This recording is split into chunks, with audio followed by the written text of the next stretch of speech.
Salut à tous et bienvenue ici à Hellendoorn. C'est le dernier parc ici aux Pays-Bas de ce trip. Petite vidéo pour découvrir un petit peu ce qu'on a à faire dans ce parc. Apparemment il y a 3 coasters à découvrir. On a aussi une partie aquatique qu'on va essayer de faire, on verra si on aura le temps. Parce que on n'est pas là pour très très longtemps, on est là uniquement quelques heures et à voir en fonction de la fréquentation ce qu'on aura le temps de faire et de découvrir. Bref, c'est parti en tout cas pour cette journée ici à Hellendoorn.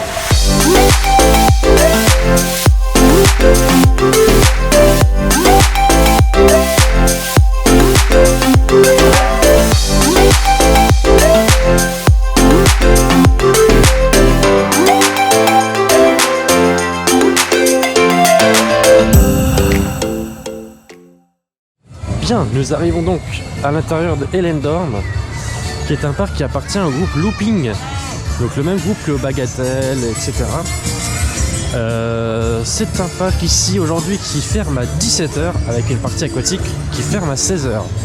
Là, nous sommes arrivés dans le parc, il est 14h, donc on a un temps plus que limité. On va espérer des opérations plutôt bonnes et une fréquentation relativement correcte. Les allées sont pas bondées, donc je pense qu'on devrait s'en sortir, mais à voir sur les grosses attractions ce que ça donne. En tout cas, c'est un parc qui a un camping, hein. Il y a un camping à côté aussi, c'est ça, hein. Donc un petit peu, il y a un camping à côté comme Slagharen et pas mal d'autres parcs aux Pays-Bas finalement. J'ai l'impression que c'est un petit peu de coutume sur des petits parcs comme ça. C'est très boisé, la première impression qu'on a c'est que c'est très boisé. On va voir évidemment au fur et à mesure ce que ça donne niveau thématique. C'est une totale découverte, ouais. Là c'est un peu pirate, mais c'est une totale découverte en tout cas. Je me suis pas beaucoup renseigné sur le parc, donc on va voir.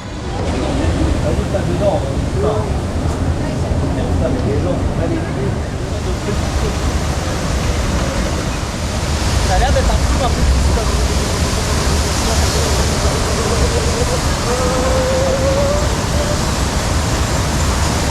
Bon, comme hier à Slagharen, on va commencer par le Flume.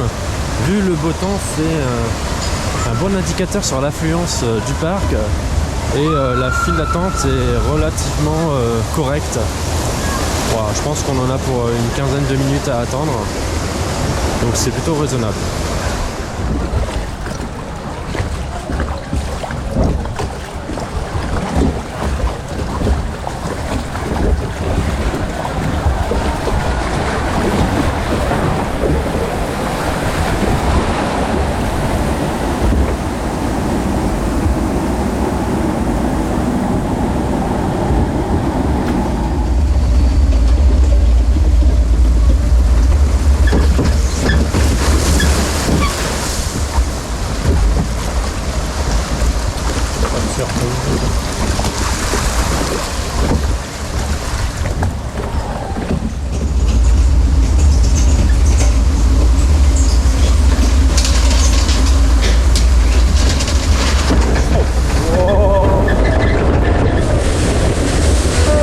Ah ouais, ah, il mouille bien, ouais.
passe grave bien quand même.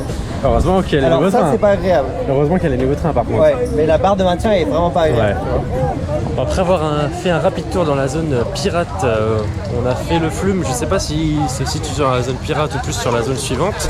Et la zone suivante, donc c'est une zone ici un petit peu plus thème médiéval. On a vu un disco tout à l'heure. Je sais pas si on aura le temps de le faire, on verra bien. Mais là, on a fait notre premier crédit, donc c'est celui-ci. Je sais pas comment il s'appelle. Dragon quelque chose. C'est un Balagos. Balagos. Ah bah pas du tout alors. Pas du tout Dragon quelque chose. Balagos. Bref, c'est un vieux Vekoma mais qui a des nouveaux trains Sunkid. Donc un train avec juste une lap-bar, les mêmes trains qu'on retrouve sur le générateur de Walibi Rhône-Alpes par exemple. C'est plutôt sympathique, ça passe quand même assez bien du coup, même si la barre mériterait d'être un peu plus confortable. C'est toujours mieux qu'un harnais puisque on a vu au niveau du parcours quand même que si on avait le harnais on se serait mangé 2-3 baffes. Donc là malgré tout assez confortable, donc plutôt cool à faire comme coaster. En face de ce coaster là on a un montage d'un spinning coaster qui devait ouvrir à la base il y a 2 ans je crois, et ils ont énormément de problèmes de structure sur ce coaster puisque c'est un coaster d'occasion et vu le prix d'un spinning ils auraient mieux fait d'en acheter un neuf directement, remarque. Donc voilà, ils sont empiétrés dans une salle à faire et donc là le coaster actuellement, vous le voyez en fait ici, il n'y a que le lift, tout le reste du parcours a disparu. C'est dommage, la station et tout ça, l'aménagement autour avait l'air relativement joli, mais force est de constater que c'est pas forcément un bon investissement. On va essayer d'enchaîner les autres crédits du coup, il nous en reste 2 à faire avant d'aller dans la partie aquatique, tester les différents toboggans. Là ici on a un raft aussi qui peut être sympa, puis je crois qu'il y a un dark ride aussi qui peut être intéressant. Oh.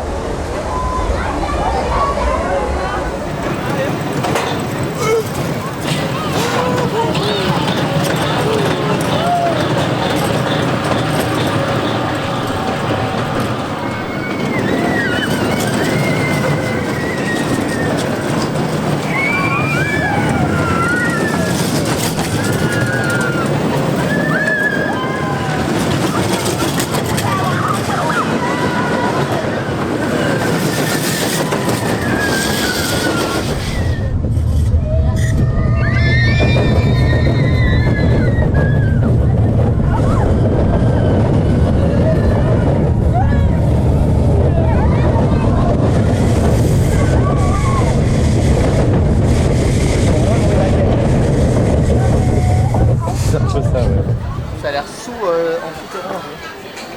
Okay. Wenn du auch, komm hier rum. Komm da jetzt raus, stellt euch hier.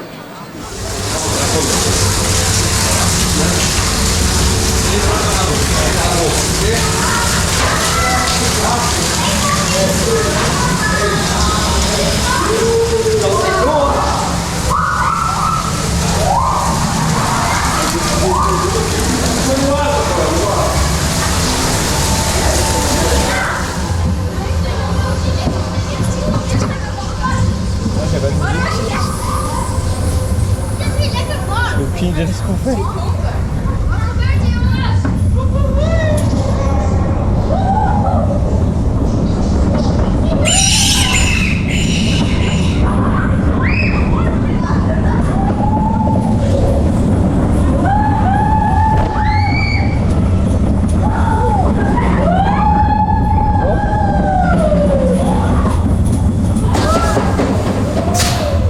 Bon, on a pu enchaîner les 2 autres coasters. Le premier c'est un Family Tireur, tout ce qu'il y a de plus classique. On a fait le même modèle d'ailleurs à Plopsa Indoor hier. Et c'est un modèle un petit peu qu'on retrouve à peu près partout. Ça reste néanmoins très fluide. Par contre les rats là, rats d'égout, je sais pas, je pense que c'est à peu près ça la traduction de l'attraction. Eh bien c'est une très très bonne surprise. Dans l'ensemble, le coaster est très fluide, il est dans le noir, avec une toute petite partie extérieure, mais on s'enfonce dans les égouts pendant la file d'attente, avec pas mal de canalisations où il y a de l'eau qui coule, etc. Bref, ça nous amène dans un thème assez intéressant. Le coaster, il manque peut-être un petit peu de musique, quelques effets complémentaires pour que ce soit vraiment génial, mais dans l'idée, c'était vraiment déjà très sympathique, donc plutôt une bonne surprise dans l'ensemble. On aurait aimé une petite musique à l'intérieur du bâtiment, quoi, quelque chose comme ça qui fasse que on soit vraiment immergé à fond. Là, c'est ça qui manque, mais c'est quand même un très bon coaster dans l'ensemble pour toute la famille, malgré tout, attention. Et donc là, direction maintenant la partie aquatique. Il nous reste un petit peu moins d'1 heure pour tester les toboggans qui nous intéressent. Et il y a une petite panoplie sympa. On prend les virages, on prend les virages.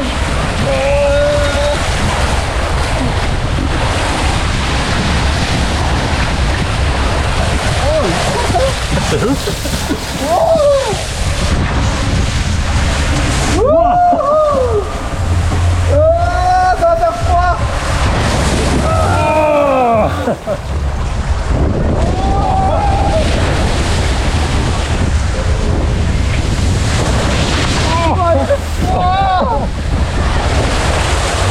Oh, ça caille un peu.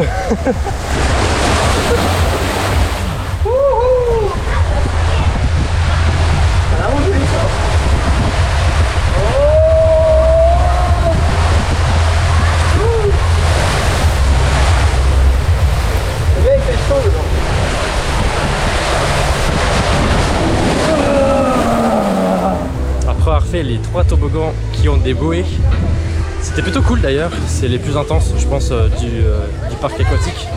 Mais il faut dire quelque chose, c'est que l'eau n'est pas chauffée, qu'il fait 22-23 degrés, donc en vrai il fait très bon là de l'extérieur. Mais il y a un petit courant d'air quand même qui fait qu'avec l'eau, quand on est mouillé, c'est compliqué. Donc là on attaque les body slides. Donc voilà, le haut du corps était plutôt tranquille jusqu'à présent. Là maintenant ça va être dur, mais bon, il faut tester, il faut tout tester.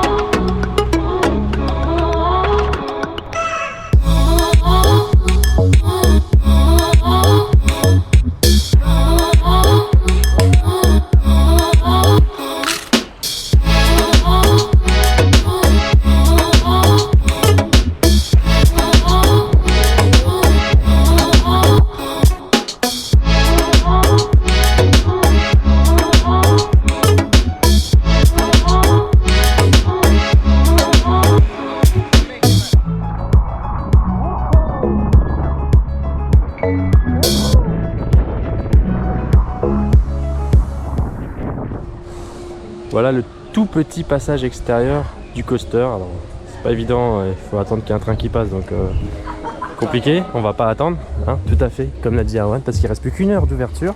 On quitte donc le parc aquatique. Et je vais vous reprendre dans ce sens-là, même s'il y a un contre-jour un peu dégueulasse. Bref, parc aquatique très sympa. Les slides sont très classiques, mais toujours très sympathiques. Malgré la température de l'eau un peu fraîche, on s'y habitue, ça va. Mais c'est vrai que il faut pas qu'il y ait du vent, il faut pas que on attende trop longtemps là-haut, parce que sinon c'est pas terrible.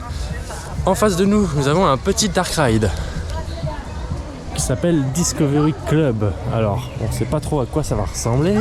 Ça a quand même un air assez familier de maison hantée.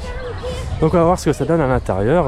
Et puis il nous restera donc quelques minutes pour découvrir d'autres attractions de ce parc.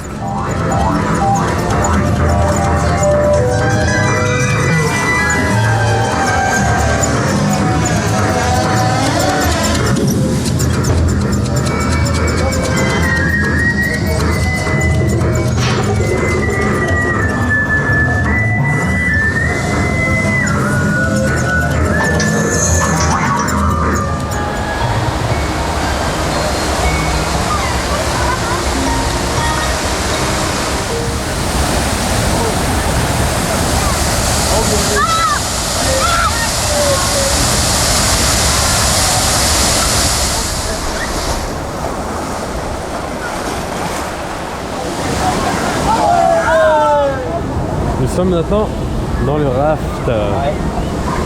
Après avoir été mouillé au parc aquatique, il fait quand même très bon, donc si on peut être mouillé un peu là, ce serait pas le refus en vrai.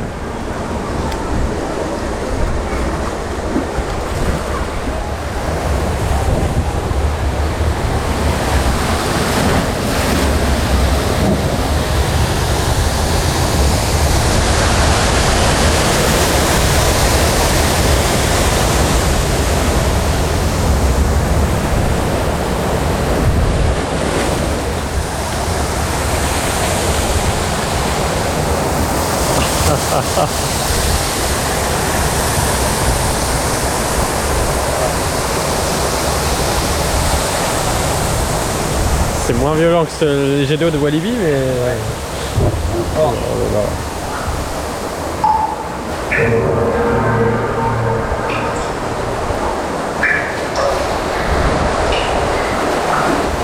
Petit tour de raft qui mouille pas beaucoup, même si le parcours est assez long.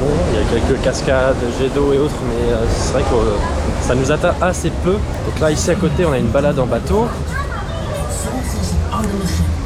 Un petit bateau à travers les bambous. Ça s'appelle Jungle Expedition. On a déjà fait une balade en bateau dans la jungle ce matin à Wildlands. Vidéo qui est d'ailleurs disponible en fiche. Et c'était bien mieux, je pense, que ce que va nous proposer le parc. On va pas avoir le temps de le faire, il reste à peu près une demi-heure d'ouverture. Peut-être moins si les fils des attractions ferment avant, ce qui est un petit peu coutumier sur les parcs qu'on a fait durant ce trip. Donc on va voir ce qu'on va pouvoir faire dans la demi-heure restante. En tout cas, on a fait les attractions qu'on voulait principalement. Donc là-dessus, on n'a pas trop de soucis. Voilà, regardez. Ah ouais. La petite balade en bateau. Ah oui, donc ici on avait un Enterprise. Voilà. Voilà l'Enterprise. Elle a quelques soucis techniques, en effet, il n'y a plus rien. L'attraction a totalement disparu. Bon, bah pas d'Enterprise, c'est pas grave. On a vu des petits monorails à pédales là, en forme de dino là juste derrière. Et ça peut être rigolo. On va essayer.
C'est une fin de journée ici à Hellendoorn. Nous avons pu profiter du dernier train de la journée sur Balados, le Vekoma Coaster qui est juste derrière moi. On a pu le faire du coup à l'arrière.